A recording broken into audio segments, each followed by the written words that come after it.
Akwụkwọ mbụ nke Samuel isi nkiri 2:2.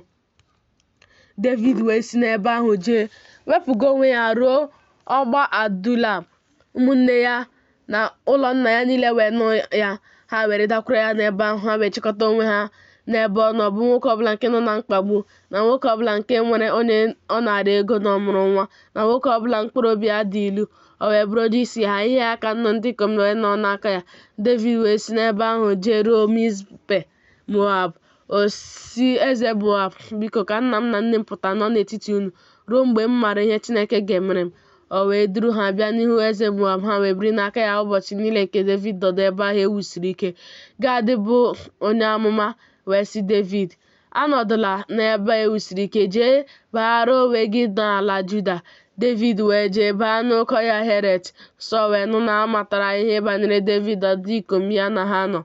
Ma Sọl na-anọdụ na Gibea n'okpuru osisi tamarisk na Rema. Ùbe ya dịkwa n'aka ya. Ndị ohu ya niile na-eguzo n'akụkụ ya. Sọl wee sị ndị ohu ya ndị na-eguzo n'akụkụ ya, biko nụrụnụ, unu ndị Benjamin, ọ bụkwa unu niile ka nwa Jesi ga-enye ubi na ubi vaịn? Ọ bụ unu niile ka ọ ga-edo ndị isi ụsụ nnụ ndị ikom 210 na ndị isi ụsụ ọgụ ndị ikom 5, na unu niile ekekọtawo onwe unu imegide m? Ọ dịghịkwa onye na-ekpughepụ ntị m ka m nụ ya mgbe nwa m na Jesi gbara ndụ. Ọ dịghịkwa onye n'ime unu ọ na-egbu mgbu n'obi n'ihi m, ma ọ bụ nke na-ekpughepụ ntị m ka m nụ na nwa m emewo ka ohu m bilie megide m, iche anwụ dịka taa. Doeg onye Edọm wee zaa, n'ihi na ya onwe ya na-eguzo n'akụkụ ndị ohu Sọl, sị, ahụrụ nwa Jese ka ọ na-abịaru Nob, bịakwute Ahimelek nwa Ahitub. O wee jụọrọ ya sị n'aka Jehova, nye ya ihe ọ ga-eri n'ụzọ, nyekwa ya mma agha Golaịat onye Filistia. Eze wee ziga ịkpọ Ahimelek nwa Ahitub bụ onye nchụaja na ụlọ nna ya niile bụ ndị nchụaja ndị nọ na Nob. Ha wee bịakwute eze ha niile. Sọl wee sị, biko nụrụ gị nwa Ahitub. O wee sị, lee onyenwe m. Sọl wee sị ya, n'ihi gịnị ka unu kekọtaworo onwe unu imegide m, gị onwe gị na nwa Jese, niile ya achịcha na mma agha, na ịjụrụ ya sị n'aka Chineke ka o wee bilie imegide m, ịcha anwụ dịka taa? Ahimelek wee zaa eze sị, onye kwa n'etiti ohu gị niile dịka Devid? Ọ bụ onye kwesịrị ntụkwasị obi, bụrụkwa dị nwa eze. O wezugawokwa onwe ya ịba n'etiti ndị na-anụ okwu gị. Ọ dịkwa nsọpụrụ n'ụlọ gị. Ọ bụ taa ka m malitere ịjụrụ ya ese n'aka Chineke?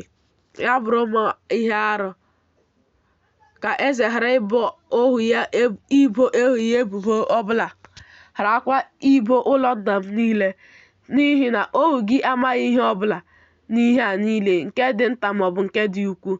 Eze wee sị, ị ghaghị ịnwụ, Ahimelek, gị onwe gị na ụlọ nna gị niile.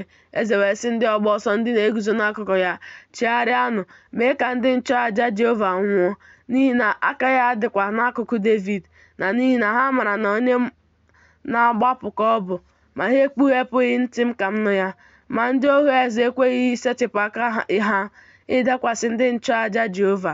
Eze wee sị Doeg, gị onwe gị chegharịa, dakwasị ndị nchụaja. Doeg onye Edọm wee chegharịa, ya onwe ya wee dakwasị ndị nchụaja, mee ka ọgụ ndị ikom 405 nwụọ n'ụbọchị ahụ, bụ ndị na-eyi efọọd nke akwa ọcha. O werekwa ọnụ mma agha tigbuo Nob, bụ obodo ndị nchụaja, were ọnụ mma agha tigbuo ma nwoke ma nwaanyị, ma nwatakịrị ma nwa na-aṅụ ara, na ehi na ịnyịnya ibu na atụrụ. Ma otu nwa nwoke nke Ahimelek nwa Ahitub were, aha ya bụ Abiata, wepụgoro onwe ya gbapụ soro Devid. Abiata wee gosi Devid na Sọl egbuo ndị nchụaja Jehova. Devid wee sị Abiata, amaara m n'ụbọchị ahụ mgbe Doeg bụ onye Edọm nọ n'ebe ahụ, na ọ ghaghị igosi Sọl. Mụ onwe m akpatawo ọnwụ nke mmadụ niile nke ụlọ nna gị, ka mụ na gị nọdụ, atụla egwu, n'ihi na onye ahụ nke na-achọ ndụ m na-achọ ndụ gị, n'ihi na ihe ndebe ka ị bụ n'aka m.